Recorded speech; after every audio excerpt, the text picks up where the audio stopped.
हैं सभी को मेरा नमस्कार। और क्योंकि आज गणेश चतुर्थी है, इसलिए सर्वप्रथम मैं भगवान श्री गणेश जी को याद करती हूँ। और क्योंकि सर्वप्रथम जब भी कोई कार्य किया जाता है तो गणेश जी को ही याद किया जाता है, तो उनको नमन करती हूँ और उनके श्री चरणों में अपनी कुछ पंक्तियाँ रखती हूँ। सुखहर्ता दुखहर्ता वार्ता विघ्नाची, नूर्वी पूर्वी प्रेम कृपा जयाची, सर्वांगी सुंदर उति सिंदूराची, कंठी झलके माल मुक्ता फलाची, जय देव जय मंगला मूर्ति, दर्शन मात्र मन कामना पूर्ति, जय देव जय देव जय देव। तो श्री गणेश जी को नमस्कार करते हुए मैं आज जो है BN मंडल विश्वविद्यालय मधेपुरा के पेज से लाइव आने का मुझे जो अवसर मिला है, उसके लिए मैं सभी आयोजकों का बहुत बहुत धन्यवाद करती हूँ। मैम पूजा शुक्ला का धन्यवाद करती हूँ, जिन्होंने मुझे डेविड जी से परिचित करवाया और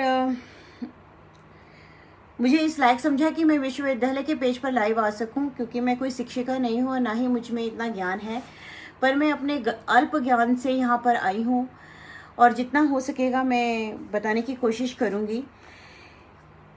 क्योंकि ये एक विश्वविद्यालय का पेज है, तो मैं कहना चाहूँगी कि जो गुरु और शिष्य का नाता है वो बहुत ही मतलब एक पवित्र संबंध है। एक ऐसा संबंध है जहाँ पर हम एक जैसे भगवान और भक्त का, तो क्योंकि विश्वविद्यालय का पेज है तो गुरु शिष्य परंपरा पर भी कुछ शब्द रखना मैं समझती हूँ जरूरी हो जाएगा यहाँ पर, इसलिए मैं कुछ शब्द रखती हूँ। गुरु कुम्हार शिष्य कुंभ है।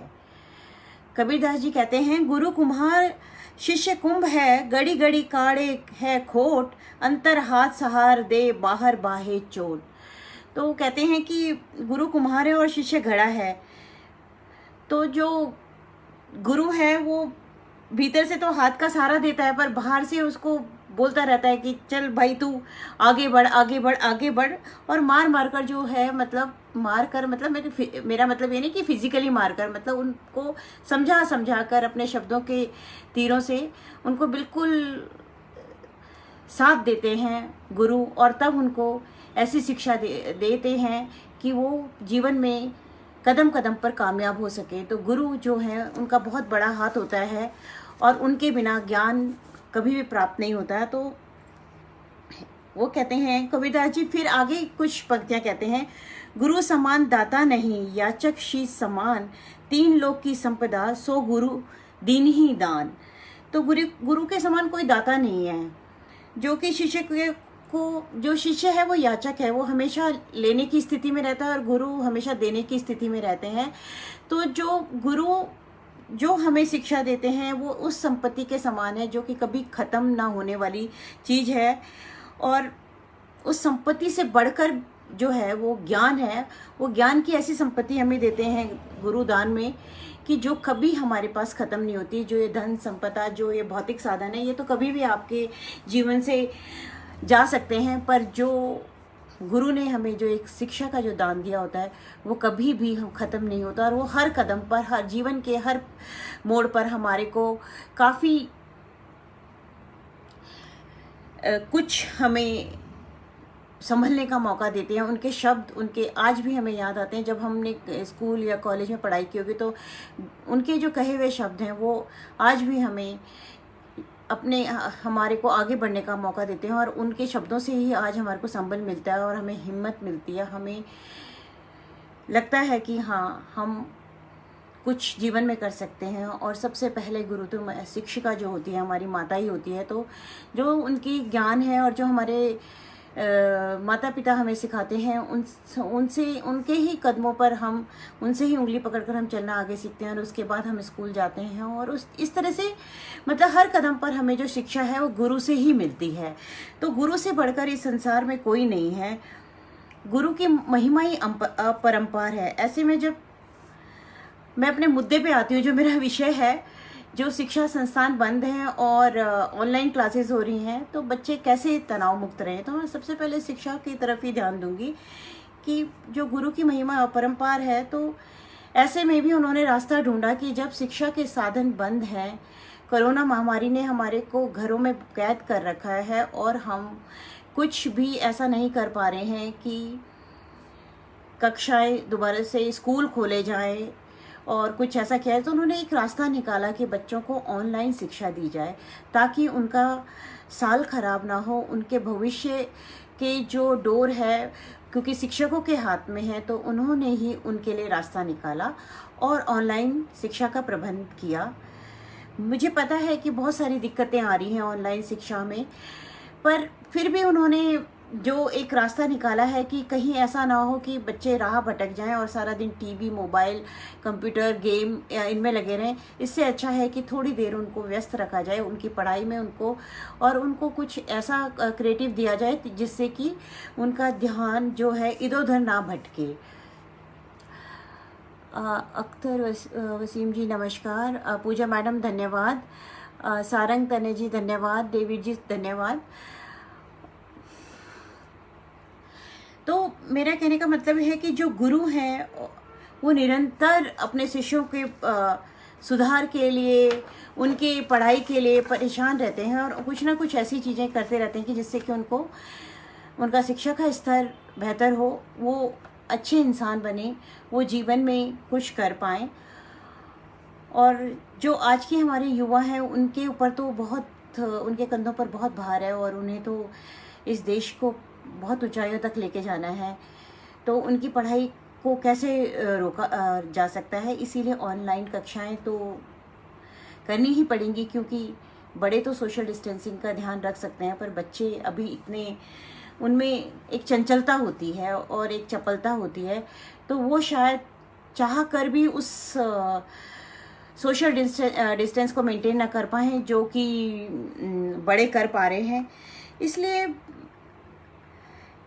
अभी स्कूल संस्थान बंद हैं, तो ऑनलाइन ही शिक्षा एक सहारा है।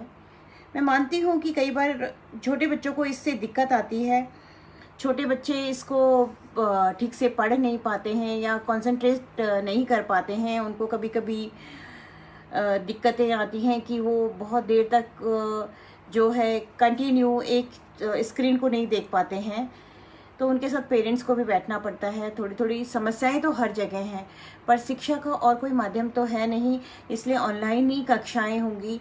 वही आज का एक बहुत बड़ा जो है डिजिटल इंडिया की तरफ जब हम बढ़ रहे हैं, तो ऑनलाइन शिक्षा एक बहुत अच्छी शुरुआत है, जिसमें कि हम कुछ ज्ञान प्राप्त कर सकते हैं और हमारा जो भटकाव है, हमारा मतलब बच्चों का जो भटकाव है, पढ़ाई से हटकर जो इधर उधर चला जाता है, उसको ख़त्म कर सकते हैं। वरना इतना लंबा समय तक अगर ऑनलाइन कक्षाएं नहीं होती तो शायद बच्चे अपना ध्यान कहीं कहीं लगाकर बिल्कुल ही उससे विमुख हो जाते अपनी किताबों से। तो इस वक्त जो है ये ऑनलाइन जो क्लासेस हैं ये बहुत बड़ा सहारा है। अब चाहे वो व्हाट्सएप ग्रुप पे हो, गूगल मीट पे हो, या जो भी साधन उपलब्ध हो रहे हैं, मैं जानती हूँ कि कुछ हो सकता है कि इसमें बहुत सारी प्रॉब्लम्स भी आ रही हैं हमारे यहाँ। कभी कभी नेट की प्रॉब्लम्स आती हैं, कभी कभी क्या हो रहा है कि हमारे कहीं कहीं से हमें शिकायतें मिल रही हैं कि वहाँ पर नेट प्रॉपर नहीं चल पा रही, इस वजह से कुछ कक्षाएं जो नहीं ले पा रहे कुछ बच्चे, या कभी कभी फ़ोन की समस्या या ऐसी समस्याएं भी हैं। छोटी मोटी समस्याएं तो हैं ही जिनकी वजह से थोड़ा बहुत दिक्कत आ रही है, पर फिर भी जितने लोग पढ़ पा रहे हैं और जो कर पा रहे हैं वो एक दूसरे से शेयर कर सकते हैं, एक दूसरे को समझा सकते हैं और एक दूसरे से जो उन्होंने पढ़ा है उसके ऊपर एक डिस्कस कर सकते हैं कि हाँ आज हमने ये पढ़ा था।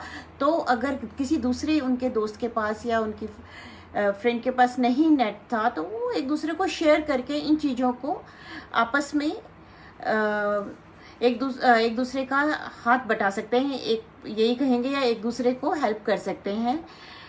ऐसा नहीं है कि सभी का नेट एक साथ ही ख़त्म हो जाएगा या सभी का नेट एक साथ नहीं आएगा या सभी के पास ये सुविधाएं नहीं होंगी। तो अभी जो वक्त है ऐसे में आपका जो मिलजुल कर रहने वाला एक है तरीका वो भी सामने आ रहा है कि कितना हम अपने दोस्तों को जानते हैं और कितना उनको पहचानते हैं। अगर एक को समस्या है तो दूसरा उसको बता सकता है कि आज ये हमने पढ़ा और ये डिस्कस हुआ, तो इससे ये भी एक आसान तरीका हम इससे निकाल सकते हैं। सबसे अच्छी बात ये है कि हम जब हम शायद हमारे जो हिंदुस्तान में वसुधैव कुटुंबकम की जो परंपरा है उसको हमें बढ़ावा देने का इस वक्त मौका मिल रहा है कि हम सबको साथ लेके चलें। कई एक इंसान के पास कोई कमी है तो हम उसको कहें कि हाँ भाई हम आपकी हेल्प कर सकते हैं। ज़रूरी नहीं है कि मुझे, क्योंकि आप भी, मैंने ज़्यादातर लोगों से जब पूछा कि भाई क्या क्या समस्याएं आ रही, तो सबसे ने एक ही समस्या बोली कि नेट की समस्या है मैडम, नेट नहीं आता है, या हमारे पास इतना एडवांस फ़ोन नहीं है, या हमारे पास लैपटॉप नहीं है। तो मैं कहती हूँ ठीक है, कितने लोगों के पास नहीं होगा, जिन लोगों के पास नहीं है और जिनके पास है वो एक दूसरे से टाई अप करके एक दूसरे से शेयर कर सकते हैं। नेट नहीं है तो जितना एक बच्चे ने पढ़ा है वो अपने फ्रेंड्स को एक ग्रुप में फ़ोन करके समझा सकते हैं कि आज भाई तुम्हारा नेट नहीं था तो मैडम ने आज ये पढ़ाया, बजाय कि उस बात के लिए हम टेंशन लें कि ओहो आज मेरा नेट नहीं था, आज मेरे साथ ये हो गया। और मैं टीचर्स से भी बोलूँगी कि अगर किसी बच्चे का किसी दिन नेट नहीं होता है तो उसको एब्सेंट मार्क मत करें, आप एक बार देखें तो सही उसकी समस्या क्या थी। आप सीधा उसको कह देते हैं कि आपको क्लास से आउट किया जाता है क्योंकि आप ऑनलाइन नहीं थे। पर कई बार क्या होता है कि नेट की समस्या ये है कि लाइट चली गई तो नेट भी चला जाता है। आजकल महानगरों में तो ये बहुत बड़ी समस्या हो गई है। तो उनको थोड़ा सा देखें कि वो जानबूझ के जा रहे हैं या नेट की समस्या, क्योंकि जानबूझ के जाएंगे तो डेली का काम होगा, नेट की समस्या तो कभी कभी आएगी। तो मैं टीचर्स से भी कहूँगी कि वो भी थोड़ा सा बच्चों के साथ कोऑपरेट करें, जिससे कि उनका टेंशन थोड़ा सा कम हो। उनको जो एक अननेसेसरी का जो बर्डन आ रहा है वो ये आ रहा है कि नेट ना होने के बावजूद भी उनको सजा दी जाती है। तो थोड़ा सा टीचर्स भी कोऑपरेट करें, थोड़ा सा पेरेंट्स कोऑपरेट करें कि पेरेंट्स भी देखें कि बच्चे के साथ कोई ऐसी समस्या तो नहीं आ रही है और वो क्या हेल्प कर सकते हैं, क्या कैसे उसको मतलब एक जिसको कहते हैं नेट उपलब्ध करा सकते हैं, या उनको कैसे इन सब चीज़ों की से जो उनको परेशानी हो रही है ऑन द स्पॉट उससे कैसे उनको रिलैक्स कर सकते हैं। तो पेरेंट्स, टीचर और हम सब का दायित्व है कि इस वक्त जो बच्चे बहुत सारी समस्याओं से गुजर रहे हैं, हम उनको प्यार से और बाकी अपना सपोर्ट्स देकर उनको जो उनकी जो समस्याएं हैं उनको थोड़ा कम करें। क्योंकि जो बड़ी क्लासेस हैं उनके बच्चों को भी परेशानी है, ऐसा नहीं है कि छोटी क्लासेस को परेशानी है। बड़ी क्लास के बच्चों को परेशानी ये है कि जो ऑनलाइन पढ़ाया जा रहा है वो उनको जो एक इंटरेक्शन है ना वो नहीं हो पा रहा, क्योंकि जो आमने सामने इंटरेक्शन होता है वो थोड़ा सा ख़त्म हो गया है। क्योंकि फेस टू फेस और नेट पे पढ़ने में बहुत फ़र्क है और साइकोलॉजिकल इफ़ेक्ट पड़ता है, मैं मानती हूँ इस बात को। तो थोड़ा बहुत जो उनका वो स्ट्रेस लेवल बढ़ रहा है कि हमें अपने क्वेश्चन पूछने का मौका नहीं मिल रहा, या हम वो नहीं इंटरेक्ट नहीं कर पा रहे हैं जो हम क्लास में कर पाते थे। तो थोड़ा सा उसमें आप हम सब मिलके अगर हेल्प करेंगे तो बच्चों को थोड़ा अच्छा लगेगा और शायद उनका मोरल सपोर्ट होगा। बच्चों के लिए भी ये है कि अगर आपको समझ नहीं आ रहा है तो सबसे बेस्ट जो तरीका है आप अपनी किताबों को एक बार पढ़ें, 2 बार पढ़ें, 3 बार पढ़ें, 4 बार पढ़ें। आप जितनी बार रीड करेंगे आपको खुद ब खुद समझ आएगा। कोई भी चीज़ नामुमकिन नहीं होती। आजकल तो बहुत सुविधाएं हैं। अगर आपको किसी चीज़ के बारे में 3-4 बार पढ़ने पे भी समझ नहीं आ रहा तो आप उसको नेट पे ढूंढने की कोशिश करें। फिर भी समझ नहीं आ रहा तो आप अपनी टीचर से रिक्वेस्ट करें कि वो आपको एक बार इस चीज़ को समझा दें दोबारा से कि आप नहीं समझ पा रहे हैं। मेरे हिसाब से आज के टाइम में कोई ऐसे टीचर नहीं होंगे जो मना करेंगे कि नहीं मैं दोबारा नहीं बता सकती। तो और मेरी रिक्वेस्ट है जो भी टीचर्स हैं कि अगर कोई बच्चे इस तरह से बहुत ज़्यादा स्ट्रेस होके और बहुत सारी समस्याओं को लेकर आते हैं तो आप भी उनको सहयोग दें, जिससे कि उनको इस सिचुएशन से निकलने का मौका मिले। क्योंकि ये ऐसा समय है जिसमें कि बच्चों के पास कुछ और साधन नहीं है, वो कहीं बाहर नहीं जा पा रहे हैं, वो कहीं खेलने नहीं जा पा रहे हैं, वो जो पढ़ रहे हैं वो उसको ठीक से समझ नहीं पा रहे हैं। तो ये समस्याएं तो थोड़ी सी, क्योंकि एक नया एक्सपेरिमेंट है, एक नया चीज़ें उनके सामने आई हैं जिसको उनको समझने में वक्त लगेगा। तो सभी से मेरा अनुरोध है कि आप सब लोग, पेरेंट्स, टीचर्स, सब लोग मिलके बच्चों के साथ एक सहयोग दें, उनकी समस्याओं को सुने और उनका समाधान निकालें। मैं दोनों तरफ से बोल रही हूँ कि टीचर्स का भी और पेरेंट्स का और बच्चों का, तीनों का जो सामंजस्य है ना, वही इस जो कोरोना काल में जो शिक्षा है उसको आगे बढ़ा सकता है और बच्चों को एक अच्छा, टेंशन मुक्त, तनाव से रहित जीवन जीने के लिए आगे बढ़ाने के लिए हम सबको मिलकर प्रयास करना चाहिए। मेरा तो यही कहना है कि एक तो ऑनलाइन क्लासेस का सबसे बड़ा एक और भी दिक्कत जो बच्चों में सामने आ रही है कि उनके आइज ड्राई हो जाती हैं, क्योंकि 5-5, 6-6, 7-7 घंटे तक वो क्लासेस लेते रहते हैं।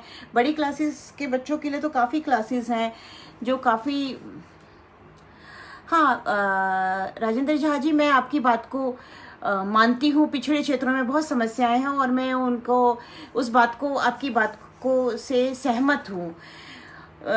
जो है नेट प्रॉपर तरीके से नहीं आता है और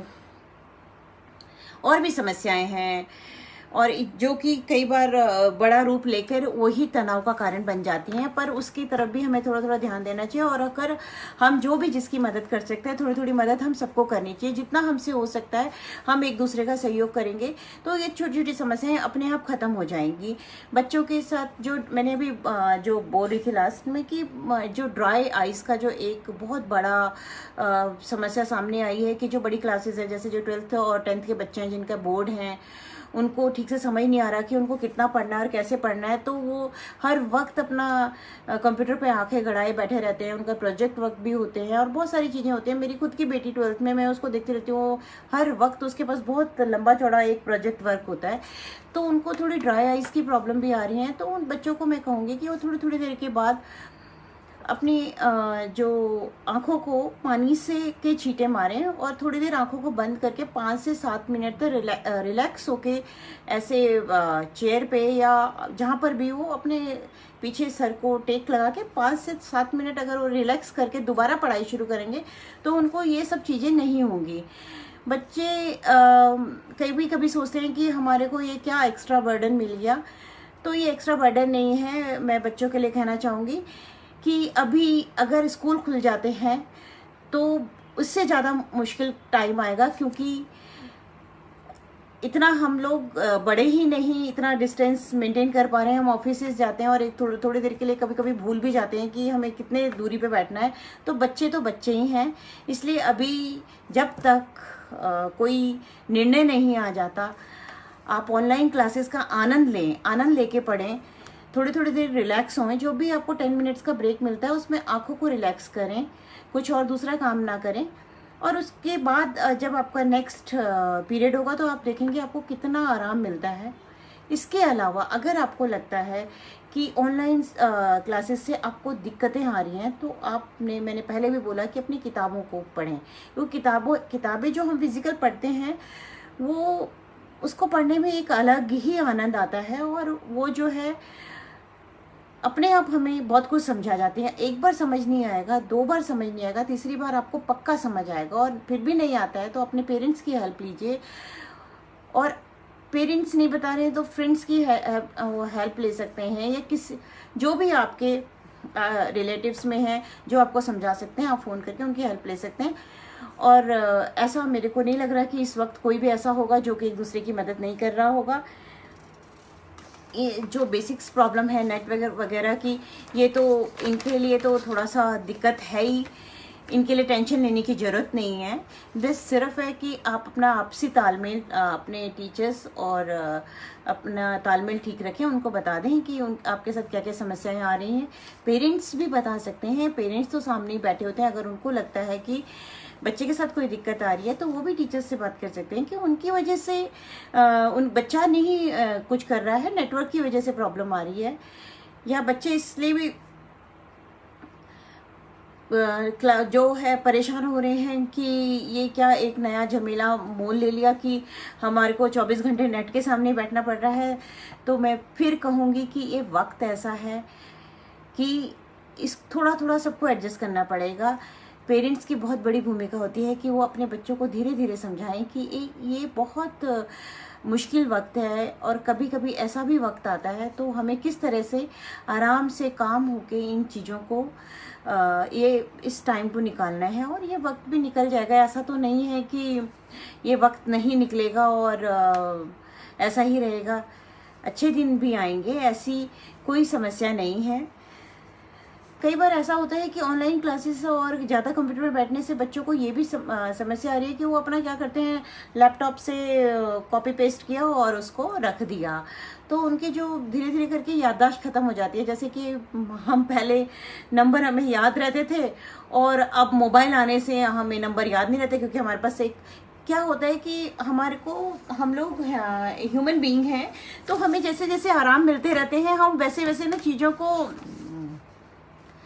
अपना छोड़ते चले जाते हैं, और फिर ज़्यादा मेहनत करना नहीं चाहते। वही वाली बात हो जाती है। और बच्चे भी क्या करते हैं कि वो सोचते हैं कि चलो इसको साइड में रख देते हैं, इसमें रख देते हैं, तो उतना उनकी याददाश्त कमज़ोर होती जाती है। इसीलिए मैं बार बार कह रही हूँ कि अपनी किताबों को मत छोड़िए।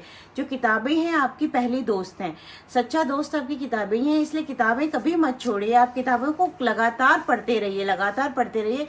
वो आपकी जो याददाश्त की प्रॉब्लम है उसका हल सिर्फ किताबें पढ़ना है और कुछ नहीं है। आप किताबें बार बार पढ़िए, 10 बार पढ़िए, 50 बार पढ़िए, तो आपकी जो समस्या है खुद ब खुद खत्म होते चलेंगे। जो आने जाने का, स्कूल आने जाने का समय था जो खराब हो रहा था, वो आपका बच रहा है। बहुत सारी चीज़ें आपकी, जो आपको बाहर नहीं जाना पड़ रहा, तो उस समय में आप अपनी किताबों को पढ़िए। और एक जो मेन समस्या है कि जो बच्चे कुछ नहीं कर पा रहे हैं, सिर्फ घर के अंदर ही बंद हैं, तो उससे भी उनको थोड़ा थोड़ा तनाव आ रहा है और उनको डिप्रेशन में जा रहे हैं। तो मेरा कहने का मतलब है कि पेरेंट्स देखें कि बच्चों को थोड़ी सी देर उनको किसी एक्टिविटी में इन्वॉल्व करें। इंडोर भी बहुत सारे गेम्स हैं, आप कैरम खेल सकते हैं, आप लूडो खेल सकते हैं, चेस खेल सकते हैं, माइंड गेम है। और या थोड़ा सा वॉक कर सकते हैं अपनी छत पे, छत नहीं है बालकनी, या अपने घर के नीचे ही। तो थोड़ा थोड़ा सा आप बच्चों को उनके साथ जाके उनके साथ रिलैक्स हो सकते हैं, ताकि बच्चों को जो एक घर में बैठे रहने से एक एंजाइटी हो रही है, उससे भी वो उनको आराम मिल सके, उनसे वो रिलैक्स हो सकें। ये नहीं कि हर वक्त वो कंप्यूटर के सामने बैठे हुए हैं या बैठे कमरे के अंदर बंद बैठे हुए हैं। तो उनके साथ थोड़ा थोड़ा काम पेरेंट्स को भी करना पड़ेगा, पेरेंट्स को भी इन्वॉल्व होना पड़ेगा। थोड़ा सा पेरेंट्स की जिम्मेदारी भी बढ़ गई है। वैसे तो पेरेंट्स की ये जिम्मेदारी है कि वो बच्चों के साथ समय व्यतीत करें, पर फिर भी इस वक्त थोड़ा, मैं मानती हूँ कि ज़्यादातर पेरेंट्स वर्किंग होते हैं और उनके पास समय का अभाव भी होता है, पर फिर भी इतना समय तो हमें निकालना पड़ेगा कि हम बच्चों की समस्याओं को सुने, या उनको कभी अगर बाहर नहीं ले जाना है तो कभी उनको यूं ही एक राउंड लगा के कहीं गाड़ी में लेके चले जाएं, उनको कहीं पर एक राउंड लगा के लेके आ जाएं, ताकि उनको थोड़ा सा लगे कि वो घर से बाहर निकले हैं, उनको थोड़ा सा रिलैक्स महसूस हो। उनके साथ खेलें, उनको कोई भी मतलब चीज़ ले सकते हैं आप। ये नहीं है कि बच्चे आपके पास आए हैं और आप टीवी देख रहे हैं तो, या आप उनको भी टीवी देखने के लिए बिठा दें, नहीं, उनके साथ इन्वॉल्व होकर उनके साथ कोई ऐसा गेम खेलिए या कुछ ऐसी बातें करिए कि जिससे कि वो रिलैक्स फील करें, और उनको वो जो ये बर्डन, एक्स्ट्रा बर्डन लग रहा है, उससे वो थोड़ी देर के लिए अपने आप को रिलैक्स महसूस करें। तो पेरेंट्स का भी एक बहुत बड़ा दायित्व है कि वो बच्चों के साथ मिलजुल कर रहें, क्योंकि उनका, बच्चों का जो सोशल सर्कल ख़त्म हो गया है। जो स्कूल में जाते थे, उनके फ्रेंड्स मिलते थे, वो एक दूसरे से बातें करते थे, बहुत सारी चीज़ें शेयर करते थे, तो वो जो बहुत सारा अपना गुबार है वो वहीं निकाल के आते थे। बट अब उनके पास ये सब नहीं हो पा रहा है, तो उनका जो इकट्ठा हो जा रहा है, माइंड में ही सब कुछ इकट्ठा हो रहा है, तो उसको निकालने के लिए सबसे आसान तरीका है कि पेरेंट्स उनके फ्रेंड्स बने और पेरेंट्स उनके साथ दोस्ताना व्यवहार करें, ताकि वो अपना जो भी उनके साथ प्रॉब्लम है वो सब अपने पेरेंट्स के साथ शेयर करके फ्रेंडली से शेयर करके सब कुछ निकाल दें और टेंशन मुक्त हो जाएं। तो उसके लिए सबसे पहले तो हम पेरेंट्स को ही उनका दोस्त बनना पड़ेगा, तभी तो वो हमारे साथ खुलकर आ सकेंगे। अगर हम भी उनके साथ नहीं ऐसा व्यवहार करेंगे जैसे कि हम मतलब पेरेंट बड़े लोगों की तरह, तो शायद ये चीज़ें वो हमसे शेयर नहीं कर पाएंगे। तो मैं बार बार कह रही हूँ, पेरेंट्स का बहुत बड़ा रोल है कि वो बच्चों को इस वक्त बहुत ज़्यादा समय दें, ताकि वो इन सब चीज़ों से अपने आप को निकाल सकें। जो उनके अंदर एक अजीब सी कुंठा और इस समय एक अजीब सा डिप्रेशन वाला जो माहौल हो रहा है, उसको निकालने के लिए इस वक्त सबसे बड़ा रोल जो है हम पेरेंट्स का है, उनके साथ दोस्त बनने का, उनके दिल की बात समझने का। वैसे तो मैं कहती हूँ कि पेरेंट्स को हमेशा ही अपने बच्चों के साथ दोस्त की तरह रहना चाहिए, ताकि बच्चे कभी भी आपसे कोई चीज़ ना छुपाएं। तो दूसरी बात मैं ये कह रही हूँ कि जो अभी हम ऑनलाइन क्लासेस में जो दिक्कतें आ रही हैं, उसके लिए मुझे लग रहा है कि थोड़ा थोड़ा हमें प्रशिक्षण की भी ज़रूरत है। कि थोड़ा सा जो बच्चे कई बार क्या होते हैं कि ठीक से कंसंट्रेट होके नहीं बैठ पाते हैं। और नमस्कार जी, नजीब जंग जी, नमस्कार। मोहम्मद मुदस्सिर जी, धन्यवाद बहुत बहुत। और डॉक्टर शशि रंजन जी, धन्यवाद। अच्छा, मैं कह रही थी कि क्योंकि जो पेशेंस और डिसिप्लिन है, उसकी बड़ी समस्या रही है, जो इस समय जो ऑनलाइन क्लासेस में सबसे ज़्यादा देखने को मिली है। तो उसके लिए थोड़ा सा, क्योंकि एक नया प्रयोग है, नई चीज़ें हैं, तो इसमें थोड़ा समय लगेगा। हो सकता है कि इसके लिए बाद में एक ट्रेनिंग दी जाए कि किस तरह से इस तरह की चीज़ों को मैनेज करना चाहिए। अभी थोड़ा सा ये वाली समस्याएं आ रही हैं और बच्चों में अकेलापन और इस तरह की चीज़ें भी आ रही हैं, क्योंकि ज़्यादातर पेरेंट्स वर्किंग हैं और उनके तो ऑफिसेज तो स्टार्ट हो चुके हैं।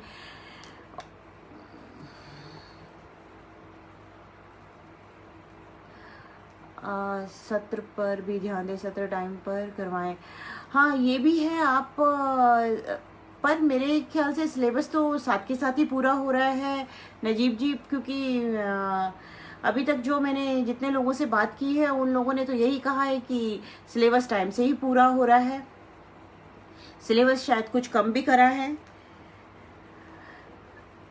तो मैं कह रही थी कि बच्चों में जो अकेलापन, लगाव की भावना भी बढ़ रही है। और कई बार क्या होता है, उपयुक्त साधन भी घर में उपलब्ध नहीं होते, तो उससे भी उनके अंदर एक अजीब सी हीन भावना आती है। तो इसको भी निकालने के लिए हम सबको उनके साथ एक दोस्ताना व्यवहार करना पड़ेगा। उन्हें समझाना पड़ेगा कि किस तरह से ये चीज़ें होती हैं, किस तरह से हमें इन थोड़ी सी चीज़ों में भी कैसे मैनेज करना सीखना चाहिए, क्योंकि हर चीज़ हर किसी को उपलब्ध नहीं होती है। तो उन्हें ये भावना भी समझानी पड़ेगी कि कम साधनों में भी जिया जा सकता है। ऐसी बात नहीं है कि हम एक दूसरे होड़ के ही जिएं। उनके अकेलेपन के लिए तो मैं बार बार एक ही बात बोल रही हूँ कि उनका अकेलापन और जो अलगाव की भावना को दूर करने के लिए तो पेरेंट्स से अच्छा कोई साथी नहीं हो सकता। बच्चों एक दूसरे से, बच्चों के लिए भी है कि वो अपने सिबलिंग से बात करें, एक दूसरे से अपनी समस्याएं शेयर करें। सारे घर के लोग एक टाइम, कोई ऐसा वक्त तो हो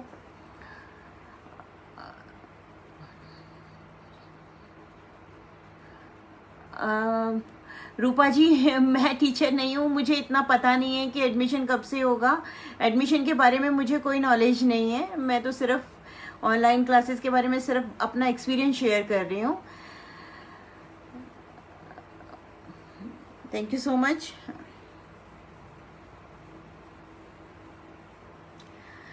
बच्चे बहुत बहुत डरा हुआ भी महसूस करते हैं और उनको फील होता है कि जैसे कि वो बहुत अकेले हो गए हैं। बच्चों को मैं कहूँगी, बच्चों आप ऐसा ना महसूस करें कि आप अकेले हैं। अपने दोस्तों से बात करें। बात करने में तो कोई मनाही नहीं है, कहीं आने जाने में मनाही है। आप इट्स ओके रूपा जी, रूपा झा जी, कोई दिक्कत नहीं है।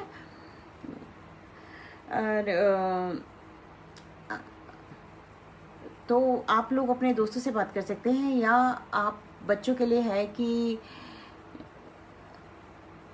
अच्छा जी कोई बात नहीं, मैं टीचर नहीं हूँ, मैं अपना परिचय दे देती हूँ। मैं Vijay Lakshmi Sharma, deputy director Rajya Sabha parliament of India में हूँ, और बेसिकली मैं एक राइटर भी हूँ। मेरी अपनी 2 किताबें भी हैं, एक लघु कथा संग्रह, एक मेरा जो है कथा, एक मेरा काव्य संग्रह है, और एक मेरी करोना डायरी करके एक बुक अभी अंडर पब्लिकेशन है, एक साझा संकलन है चलो रेत निचोड़ें। और उसके अलावा मेरे ऊपर एक ट्रू मीडिया ने मैगजीन निकाली है, तो वो भी मेरे पूरे व्यक्तित्व पे और कृतित्व पे निकली हुई है, पर वो अभी इस वक्त मेरे पास है नहीं। पर मैं अपनी किताबें आप लोगों को दिखा देती हूँ। जैसे एक मेरा ये लघु कथा संग्रह है चलो रेत ये सॉरी बंद मुट्ठियों में कैद धूप कही अनकही, और इसमें मेरा जो है लघु कथाएं और 1-2 बड़ी कथाएं भी हैं। इसका कवर मैंने खुद बनाया है, मैं ज़्यादातर महिलाओं पे लिखती हूँ, तो ये कवर मेरी खुद की पेंटिंग है, जिसमें एक महिला का चित्र है जो जिनका आधा फेस दिख रहा है और आधा नहीं दिख रहा है, जो कि ज़्यादातर महिलाएं ऐसे ही करती हैं कि अपने दुख दर्द ज़्यादातर किसी को बताती नहीं हैं, तो उनको ही ध्यान में रख के मैंने ये बनाया है। ये मेरा लघु कथा संग्रह है। और उसके अलावा जो मेरा एक काव्य संग्रह है जीवन पथ पर, जो मेरी पहली किताब है, इसका कवर पेज भी मैंने खुद बनाया है। ये माँ और बेटी है, मजदूर माँ है, अपनी बेटी को बस्ता लेके स्कूल छोड़ने जा रही है, अपनी उसके छाँव में ये इसको यहाँ स्कूल तक ले जाकर इसको पढ़ा लिखा के बहुत बड़ा इंसान बनाना चाहती है। उसको मजदूरी में नहीं ले जाना चाहती, और उसको एक वृक्ष की तरह प्रोटेक्ट कर रही है, ताकि वो उसको पढ़ा लिखा के कुछ अच्छा इंसान बना सके। तो ये भी मैंने खुद बनाया है। मैं उत्तराखंड से हूँ, और उत्तराखंड मेरी जन्मभूमि है, इसलिए मुझे नाज है अपनी जन्मभूमि पर कि मैं ऐसी जगह से हूँ जहाँ पर पहाड़ों, ना केवल पहाड़ों की खूबसूरती है, बल्कि वहाँ से ऐसे ऐसे बड़े बड़े लोगों ने जन्म लिया है। सुमित्रा नंदन पंत जी हो गए, हमारे वीर चंद्र सिंह बर्थौल जी हो गए, और बहुत सारे बड़े बड़े जो लोग हैं जिन्होंने वहाँ से जन्म लेकर और दुनिया में काफ़ी नाम कमाया है। तो मैं उस उत्तराखंड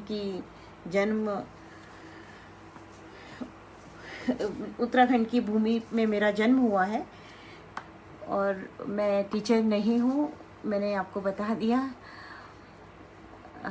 थैंक यू रूपा जी, और थैंक यू पूजा मैम। मैं उत्तराखंड की शान तो नहीं हूँ, क्योंकि वहाँ से इतने बड़े बड़े लोग निकले हैं। मैं दिल्ली से लाइव हूँ रूपा जी, मैं अपने घर से लाइव हूँ। अभी तो मैं दिल्ली में रहती हूँ, और ठीक है। अब जो मेरा विषय था जिस पर मैं बोल रही थी, मैं थोड़ा और उस पर बताकर फिर अपनी वाणी को विराम दूंगी। हम जैसे कि हम देख रहे हैं कि ये सब ऑनलाइन क्लासेस इसलिए हुई क्योंकि हम जो है कोविड-19 कोरोना महामारी के दौर से गुजर रहे हैं। पूरा विश्व इससे ग्रसित है। तो इस ऐसे समय में अभी कब शिक्षा संस्थान खुलेंगे, कब नहीं खुलेंगे, अभी कुछ निश्चित नहीं हुआ है। और जो तनाव का असर है वो बच्चों के शरीर, दिमाग और भावनाओं और व्यवहार में सब में नज़र आ रहा है। तो अभी हमें सिर्फ क्या करना है कि बच्चों की मानसिक स्थिति को देखते हुए उनके साथ समय बिताने के अलावा हमारे पास कोई और चारा नहीं है। हम इतना कर सकते हैं कि उन्हें कहें कि वो अपने दोस्तों से बात करें, उनको इतनी आज़ादी दें कि वो अपने फ्रेंड्स से बात करके अपने गुबार को निकालें। हम उनके साथ उनकी प्रॉब्लम को शेयर करें कि हाँ हमें बताओ, हम उसका हल निकालते हैं। और बच्चों, आपके लिए अगर आपको ऑनलाइन क्लासेस में दिक्कत आ रही है तो किताबों से बढ़कर कुछ नहीं है। आप अपनी किताबों को बार बार पढ़िए, लिखिए। जब आप एक बार पढ़ के लिखना शुरू करते हैं ना, तो वो बहुत जल्दी आपको समझ आता है। और अगर फिर भी आपको दिक्कत आ रही है तो मैं बार बार अपने, जब भी मैं कभी लाइव आती हूँ तो बच्चों के लिए मेरा एक ही संदेश होता है कि आप अपनी भावनाओं को डायरी में लिखना शुरू करें। अगर आपको लगता है कि कोई आपका सुनने वाला नहीं है तो अब एक डायरी मेंटेन करिए, अपनी भावनाओं को उसमें लिखिए।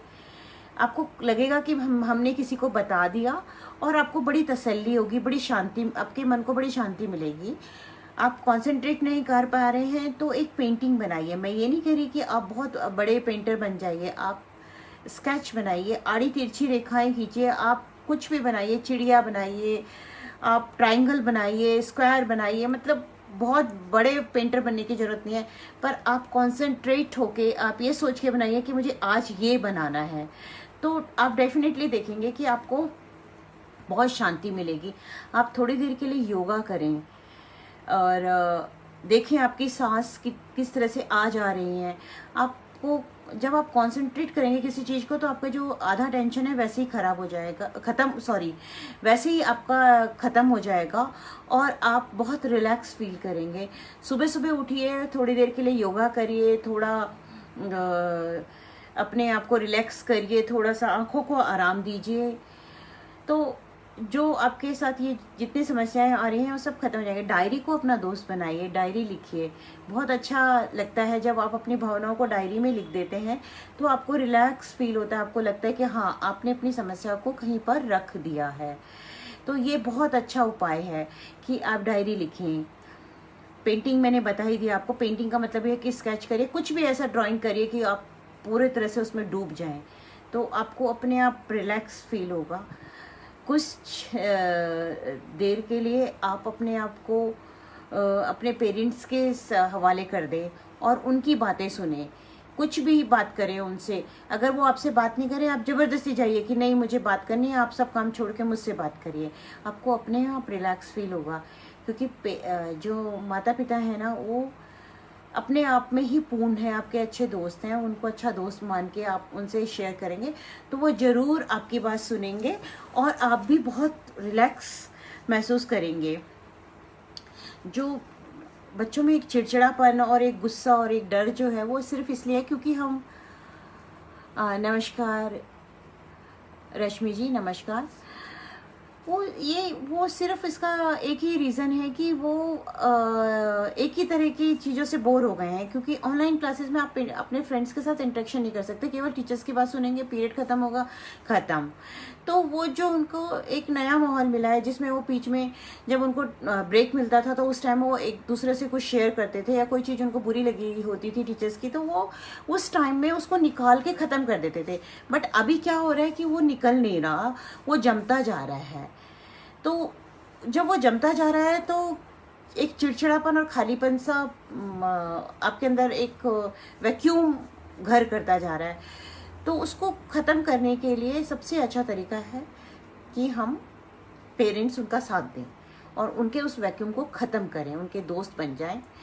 बच्चे अपनी डायरी लिखें और अपने दोस्त को सारी चीज़ें बताकर ये सोचें कि मैंने अपनी जो बेस्ट फ्रेंड है उसको बता दिया कि आज ये हुआ और मैंने ऐसा महसूस किया और मेरा ये मन किया। खुल के लिखें, कोई आपको कुछ बोलने वाला नहीं है कि आपने ऐसे क्यों लिखा। तो जो आपके मन में भाव आ रहे हैं उनको वहाँ लिख के ख़त्म कर दें। तो नेचुरल सी बात है कि आपको अपने आप लगेगा कि आप रिलैक्स हो गए हैं और आपने इस चीज़ को कहीं पर रख दिया है, उसको ख़त्म कर दिया है। अब क्योंकि हमारे पास विकल्प कम है, चुनौतियाँ ज़्यादा हैं और इसलिए हम उन थोड़े से विकल्पों में ही अपनी जो समस्याओं का समाधान ढूंढने की कोशिश कर रहे हैं। सब कुछ अच्छा होगा। अभी ये जो वक्त है ये भी निकल जाएगा। ऐसा कभी पहले भी, बहुत पहले भी कभी वक्त आया होगा और वो भी निकल ही गया होगा।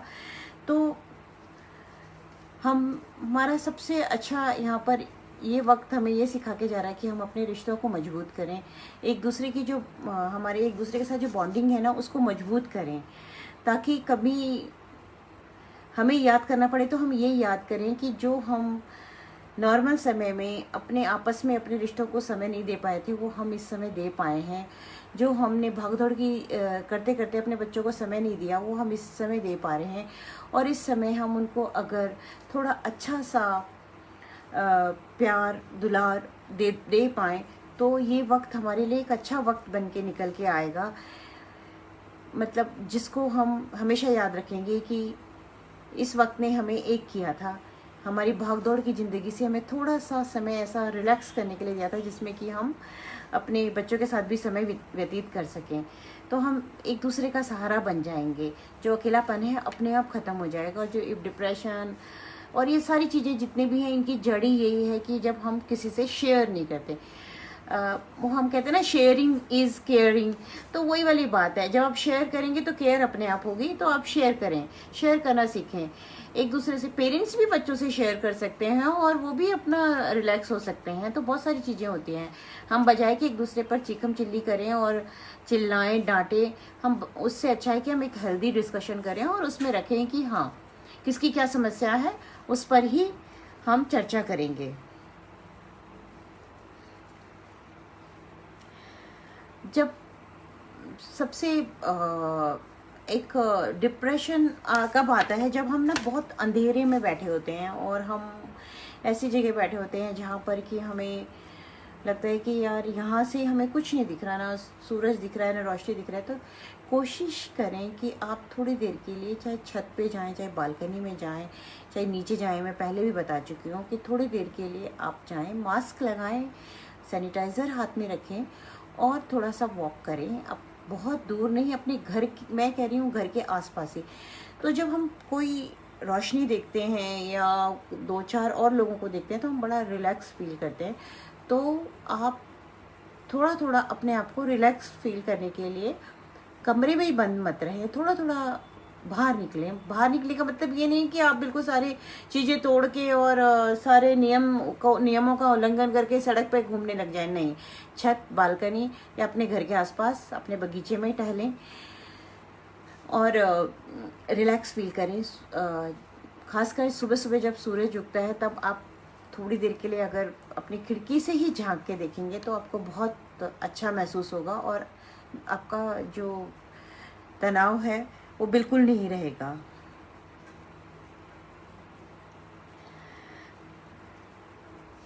मैं एक और चीज़ कहना चाहूँगी, क्योंकि क्या होता है कि जब हम घर पे ही रहते हैं तो हम अपनी दिनचर्या बिल्कुल बिगाड़ देते हैं और सोने का टाइम नहीं रखते, जागने का टाइम नहीं रखते। अगर हम अपने नियम, मैंने पहले ही कहा, डिसिप्लिन और हमारा जो एक धैर्य, मतलब हम अगर उनको धैर्य बना के रखेंगे और डिसिप्लिन से चलेंगे तो शायद हमें किसी प्रॉब्लम, हमारे सामने कोई ऐसी प्रॉब्लम आएगी भी नहीं।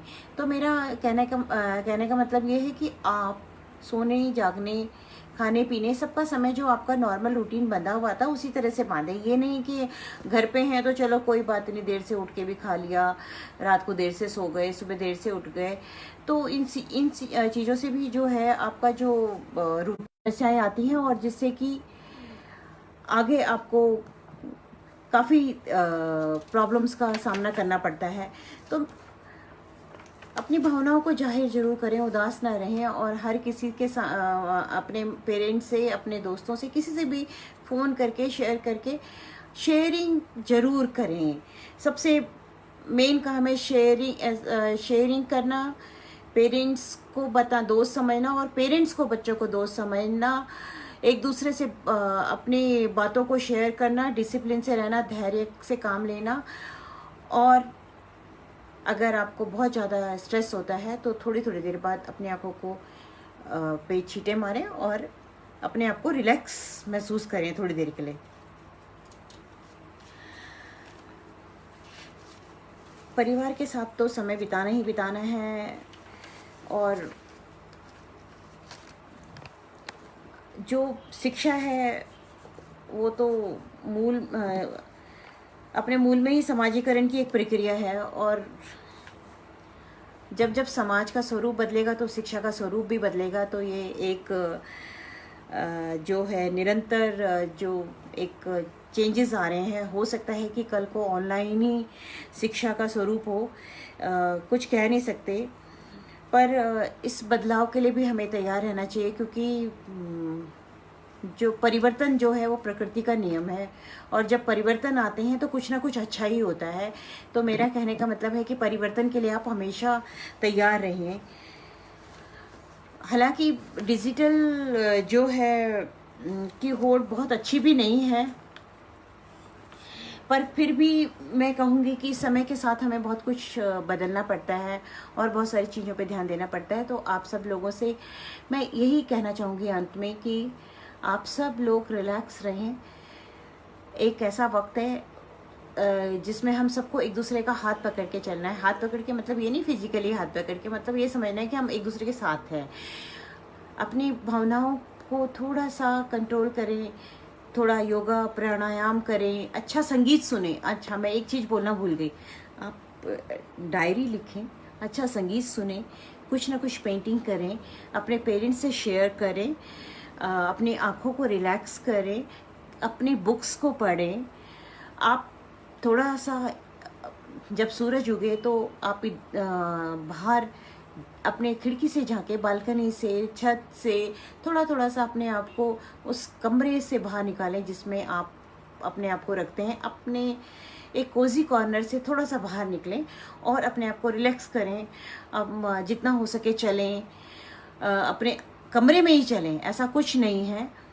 और सबसे बड़ी बात है कि अपने पेरेंट्स को अपना दोस्त समझें और पेरेंट्स भी अपने बच्चों को अपना दोस्त समझें, क्योंकि ये ऐसा वक्त है जब तक हम एक दूसरे को अपना दोस्त नहीं मानेंगे, हम एक दूसरे की समस्याओं का समाधान नहीं कर पाएंगे। तो बेस्ट है कि हम एक दूसरे के दोस्त बन के रहें, और जब भी एक दूसरे से बात करें तो मुस्कुरा कर करें। ये नहीं कि एक दूसरे को लड़ाई करें या एक दूसरे पर छीटाकसी करें। तो ये वक्त भी निकल जाएगा। ऐसा कोई वक्त नहीं रहा कि जो हमेशा साथ चला हो, ये भी धीरे धीरे करके बीत जाएगा। आप अपने घर में खुश रहें, हंसें, खिलखिलाएं, और हो सके तो योगा प्राणायाम इस तरह की चीज़ें करें। म्यूजिक ज़रूर सुने, अच्छा संगीत सुनेंगे तो आपको जो आपके अंदर का जितना भी अवसाद है सब निकल जाएगा। अंत में बस जाते जाते कुछ पंक्तियाँ रखती हूँ।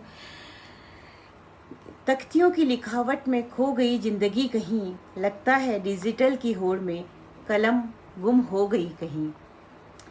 चिकनी मिट्टी की वो चमक, काली शाही के रंग भर, कलम का उजले रंग पर बलखाना नहीं भूलता मुझे अभी तक। तो हमारे ज़माने में तख्तियाँ होती थी, तो उसी पर मैंने कुछ पंक्तियाँ लिखी हैं। जुनून सवार बस तो एक ही, कैसा हो शब्दों का आकार, छोटे बड़े ना हो जाएं कहीं, समानता का कैसे करें विचार। एक दवात 10-10 कलम, एक दवात 10-10 कलम, सहेज कर उकेरते आकृति, अपनी तख्ती पर सभी, दाग न लगे कोई इसका भी था ख्याल, दाग न लगे कोई इसका भी था ख्याल। काली शाही से लबरेज बनती बिगड़ती सूरतों में, नहीं था दर्द कुछ खोने का, रोज मिटती थी वो नए सपने बुनने को।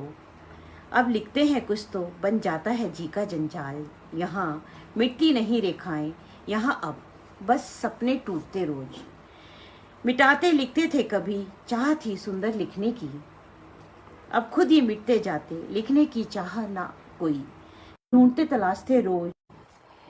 तो इस तरह से मेरी कुछ पंक्तियाँ आपके सामने रखी, और मुझे उम्मीद है कि आप सब लोग अब मेरी बातों पर थोड़ा सा ध्यान देंगे और खिलखिलाएंगे, मुस्कुराएंगे, सोशल डिस्टेंसिंग रखेंगे और मास्क पहनकर ही बाहर निकलेंगे।